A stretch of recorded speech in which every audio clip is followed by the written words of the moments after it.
Ocurrió esto en una universidad pública en el interior del país, cuando me habían invitado a integrar una mesa evaluadora de una tesis para la carrera de Derecho.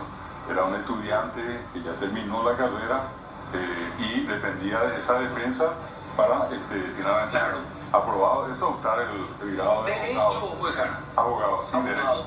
Y bueno, entonces yo llego al lugar, me presento con los colegas que iban a estar en la mesa, tuvimos ya los tres.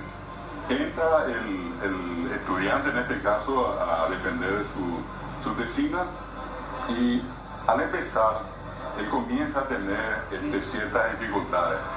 Paraguayamente y hablando guaraní, la gente dice osusu, osusu paite, y bebé na hendai, dobi ai.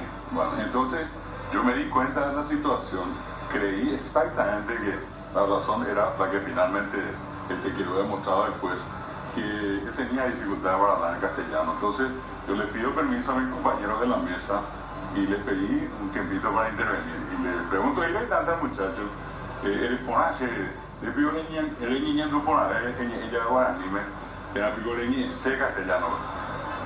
Y se calla un rato, a mí es que yo le digo. A mí es que yo. Y él sale y me responde, guaraní, me digo, a niña no ponaje. Yo pude guaraní, yo le digo a los miembros de la mesa, sin problema, le escuchamos. Y él hizo una defensa, yo podría decir, magistral. Pero recorrió por todos los ámbitos, se subió. Era otra persona. Otro, cambió, magia pura. Y bueno, eso como que él se sintió liberado. Y le salieron todas las ideas y todas las palabras. Los conceptos manejaba. Todos.